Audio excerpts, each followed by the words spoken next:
From the Huntington Bank Studio, this is Colts 360. It is back home for the Horseshoes, and we are back with an all-new Colts 360, joined by head coach Shane Steichen. Coach, you got back in the building on Monday. You look at the film, you address those corrections that you want to see coming off the loss at Green Bay, but then how do you also just provide that steadying force that your locker room needs as you're in search of that first win of the season? Yeah, I think you got to keep the confidence. You know, you're 2 games into this thing. Obviously, you don't want to start 0-2, but you got a heck of a, opportunity to come again at home against the Bears coming up and then try to get on a streak.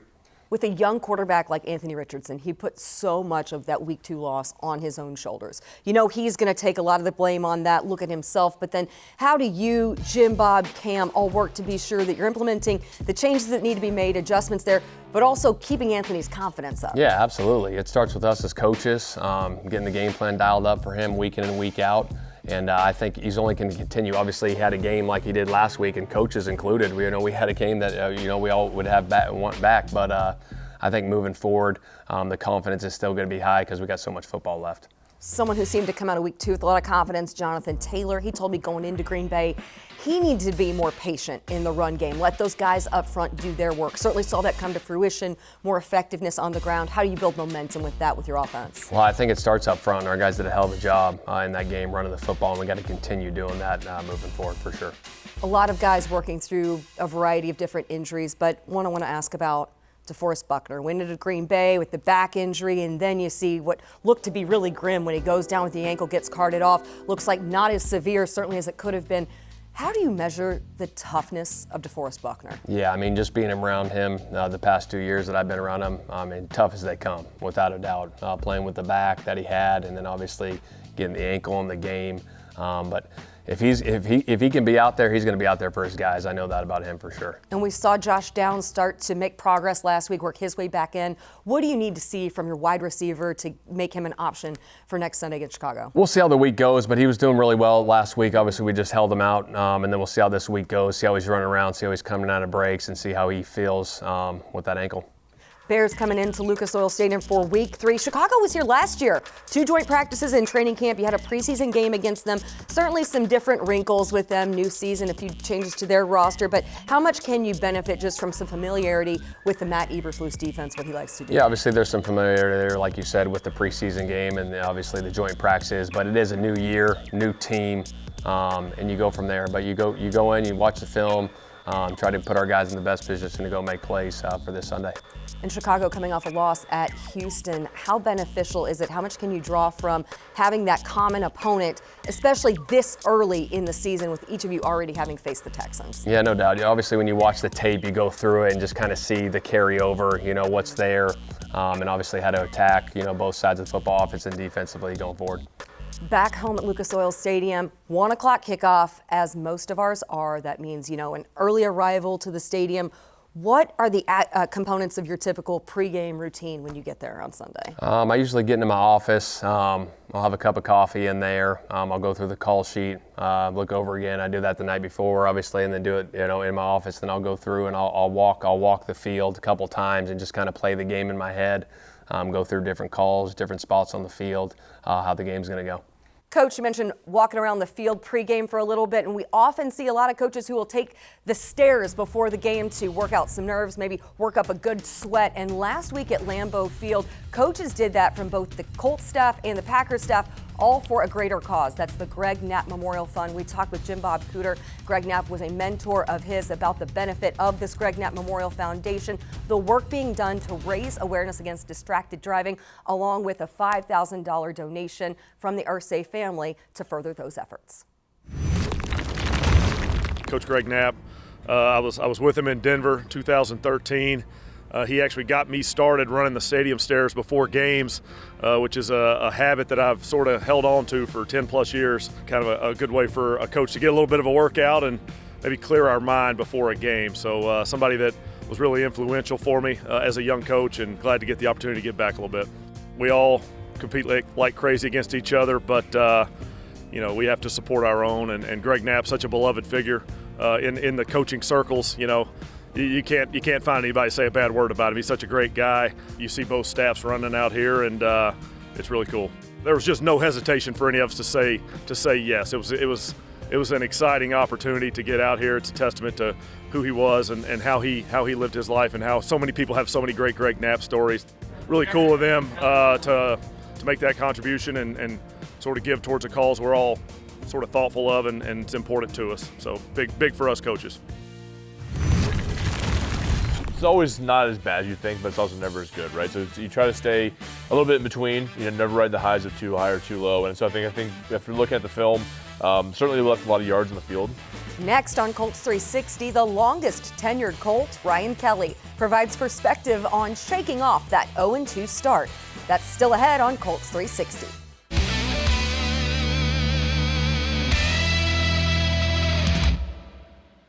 This season, Anthem Blue Cross and Blue Shield is teaming up with the Colts to shine a light on outstanding small businesses. Indy's our hometown, and boosting local business is just one way we want to thank this great city. Go to Colts.com/Anthem Spotlight to nominate your favorite small business today. Anthem and the Colts, helping Hoosier small businesses score.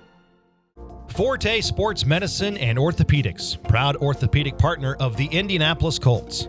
At Forte, fellowship-trained physicians and staff provide comprehensive, specialized sports medicine and orthopedic care to active patients of all ages. To learn more, visit forteortho.com.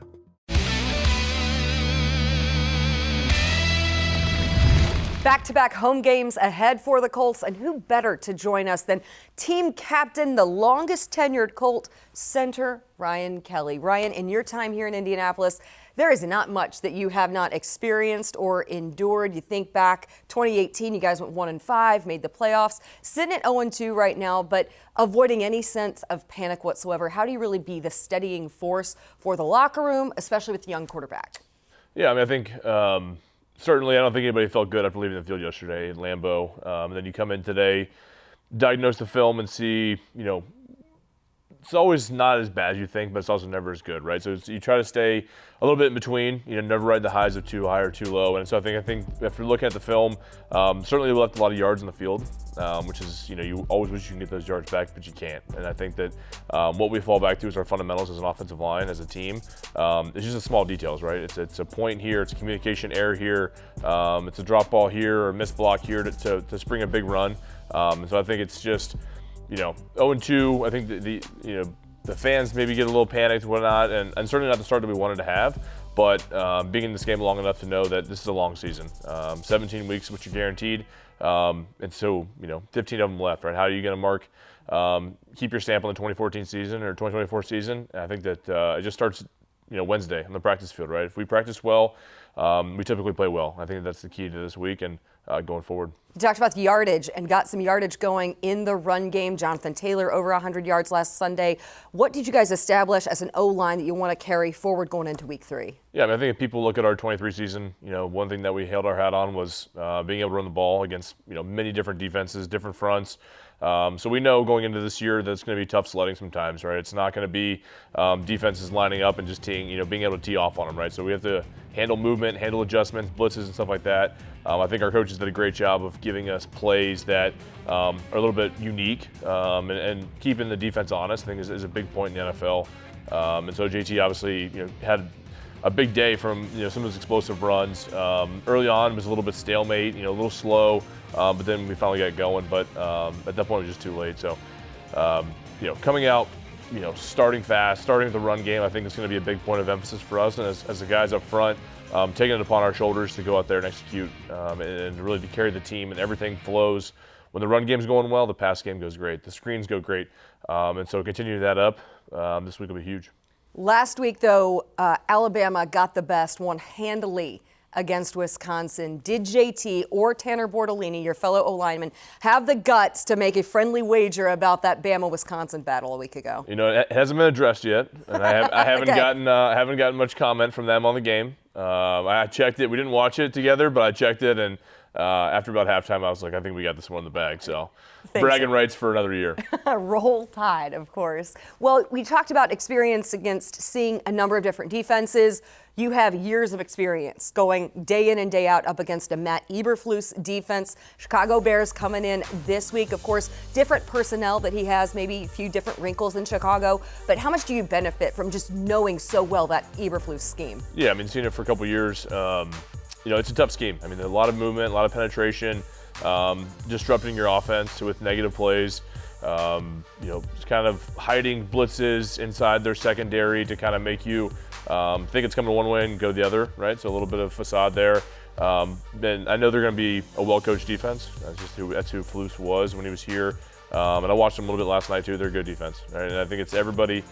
No matter what your record is in the NFL, everybody's got a good defense. It's just the way it is, right? It's how you win championships in this league, and certainly I think there's enough of guys here that played against that defense for a long period of time to help us, get a little bit of an edge. But at the end of the day, it's about us. It's about us. It's about us, how we execute, how we play well together, lead this offense to get on the field and score, and most importantly, keep the defense off the field, right? I think it's the longer we can sustain drives, the more fresh those guys are, the easier it makes our life, the easier it makes their life.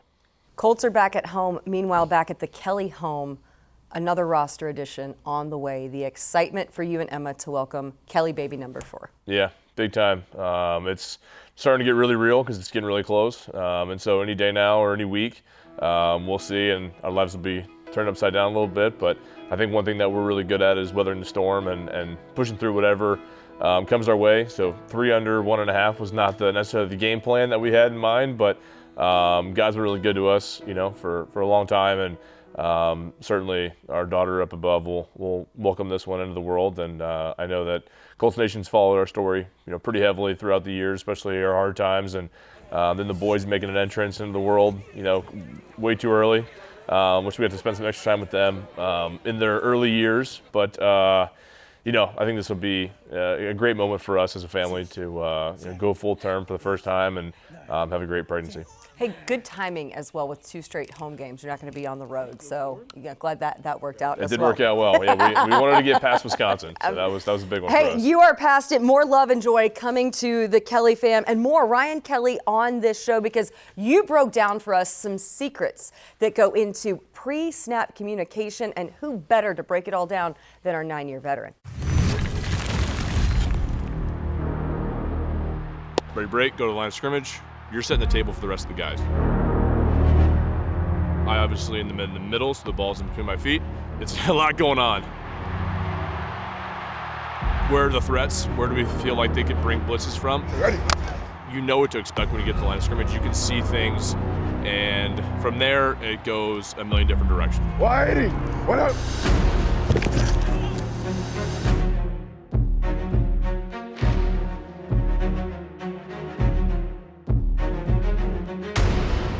The responsibility of the center is communication, setting the table for everybody else, distinguishing defenses, knowing the snap count, snapping the ball, blocking, and being a leader for the offensive line. There's got to be a starting point for every protection and every run. When you hear the play, right, there has to be a starting point from somewhere, right? So there's got to be an ID because you've got 11 guys out there on defense. How do we distinguish where we're starting from? So when a play comes in, usually there's some kind of kill attached to it. We have 2 plays that come in. If the quarterback doesn't like the first one, we'll go to the second one, or he can always reload it and go to the first one. My responsibility is I handle all the run game and all the pass game. Handle protections, handle IDs, getting us in the right calls to get play successful. Quarterback always has veto power, so he can obviously, he's 5 yards behind me, he'll give me a call, and we're going, right? So the quarterback always has veto power. Sometimes they wield it, sometimes they don't. So I think a lot of the times we have a great relationship, and it's never an ego thing. It's always, hey, whatever gives us the best call, the center always starts basically every play. Untouched into the end zone. Touchdown, Anthony Richardson. I think that every single week has its own variables. You'd like to hope that at this point we've repped these plays so many times throughout the week. Everything can be sped up or slowed down. You just have to keep repping it. There's always a method to the madness when it comes to pointing. In loud games too, to identify, hey, this is where we're going, this is where you're going. Everywhere gets loud. The longer you play together, you just kind of know what to expect, what I'm going to say, right? And I think guys can pick up on that. The hardest part is turning back and making sure the quarterback's got the hand signals that they know they're doing. The silent count is using the road. can be used at home every now and then if the Lucas Oil gets too loud, or if we're down the red zone, people like to start standing up, and that gives me anxiety because I start doing this. Really puts the pressure on the guards and the tackles to be with it. I mean, obviously they're seeing the guy they have to block, but also seeing the ball in the peripheral vision of their other side. For me, it's pretty easy, right? As soon as I feel a tap in my butt, I either know I'm going to do this, but I know when the ball's coming. Nobody else does. Why not? How you say calls and how you bark commands, the tone of my voice ultimately gives those guys, hopefully, the determining that we're going to be successful, right? Like Ryan knows what he's doing. We're in the right call. This is the perfect play for this exact situation. We're going to go score. Why not?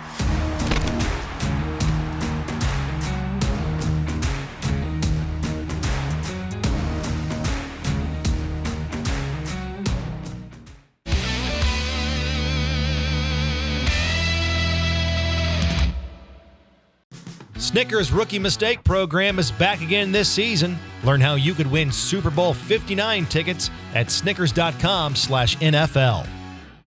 Enter now for your kid's chance to be Junior Blue at the next Colts home game. Visit colts.com/Meyer Junior Blue to enter today. It's time now for the Forum Credit Union Question of the Week. Who was the last Colts player to have a touchdown catch in 3 straight games?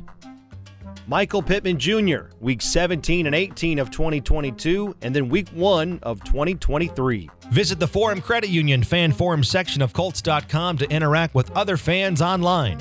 Forum Credit Union, helping members live their financial dreams.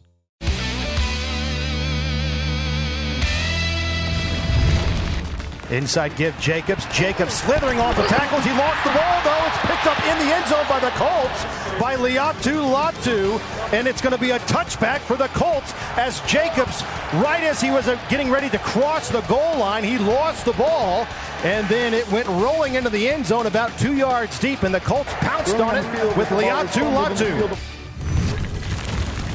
That is the voice of Matt Taylor. The presence of Matt Taylor as he returns for our View from the Booth. And Matt, fall always means a lot of new projects. I'm sure Mrs. Taylor has a list, the honey-do list there of things to do around the house. Well, we're talking home improvement because the Colts are back at home at Lucas Oil Stadium, setting themselves up for what should be the first win of the season. That's what you're aiming for. What are the things where you saw improvement from week 1 to week 2?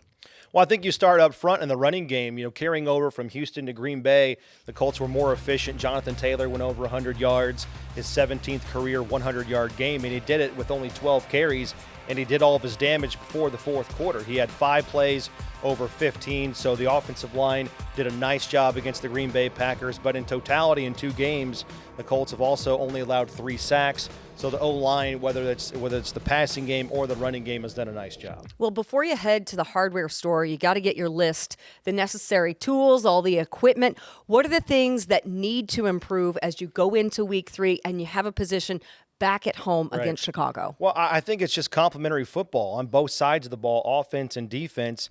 You're just not going to win too many football games, Lara, when the offense is only on the field for around 20 minutes, which has been the case in each of the first 2 games. Defensively, obviously it goes without saying, you can't win football games when you give up over 200 yards in each of the first 2 games. I think the completion percentage to opposing quarterbacks right now is about 78%. And then offensively, again, you've had the chunk plays in the first couple of games, but you just need more sustainability, more efficiency. Right now you're completing about 49% of your passes, which is dead last in the NFL.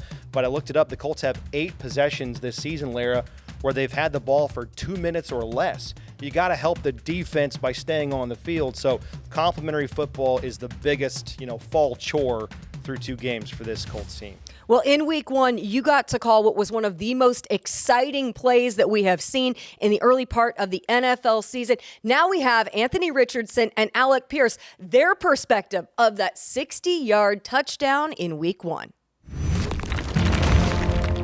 I was just like, I just got to try to get the ball there, and I just launched it. And put it up into orbit pretty much and just make some magic happen. This call right here saying I wanted it against a certain look, and once we got that look, the rest was history. I started shaking my head. I'm like, yeah, we got him. We got the look. And I got too wide in my drop, and I slipped because I was trying to push off so I can get some power. And I'm like, oh man, please don't do this to me now. I'm hitting the gas as hard as I can and running as fast as I can over the top because I know I got to run past that safety. I was just like, man, forget about it. Just let me try to get the ball to him. And I just launched it. The way he throws the ball is so effortless that like sometimes you're looking at it and you're like, okay, this can't be carrying that far, right? I just learned to just trust it and just keep on running, and that's what I did there. And the ball just kept carrying, and and made the play. Backs to throw. He slips on the turf. Gets up. Heaves it downfield. Looking for Alec Pierce. He's got it! Touchdown! A bomb! 60 yards! In my head, I thought it was just a simple in rhythm throw. Because, the way the ball carried, like, you would have thought it was like an outfielder, like, crowd hopping to, but he kind of just threw that thing off the back foot after slipping a little bit, and I think that just speaks to his arm talent. Once the ball left my hands, I kind of just started looking at AP because I really didn't think the ball was going to get there at first. I'm like, okay, the ball's still going and he's still going. Like, something might just happen right here. And once I noticed he caught it in the end zone, I just turned up and just started running. I'm sprinting, I'm screaming. I'm like, oh man, this really just happened. Like, we might be back a little bit. And I seen Shane on the sideline. I'm kind of sad I didn't run and give him a high five, but my energy was just too high and I just couldn't contain myself. Right there, I remembered how much the fine is if you throw it in the stands. So, decided to not throw it in the stands. DJ Montgomery, he had told me pregame, he came up to me and said, there he is right there, yeah, but he's like, man, I told you, he's like, you're gonna score on that post route, you're gonna run past right, everybody score, it's gonna be like opening touchdown. Shout out to DJ for that. I think he really kind of planted it in my mind, allowed me to like visualize that pregame. Proud of you, big dog, proud of you. I just set the tone, boy. It's really a lot of trust that goes into it. You trust the coach, you trust the quarterback, you trust the line, and hopefully they all trust me to make the play. Shout out to my guy for doing this thing. 60 yards! Anthony Richardson to Alec Pierce! That's what you're talking about in the deep game!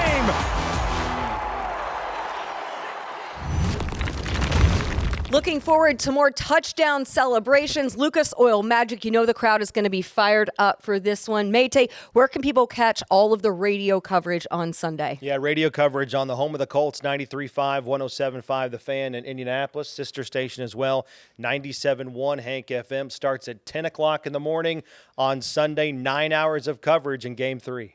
Cannot wait for it. Great to have you back here for another episode of Colts 360. Look forward to seeing you guys at Lucas Oil Stadium, 1 o'clock kickoff as those Chicago Bears come into town. Colts looking to get that first win of the season. We'll be back here next week with an all-new Colts 360.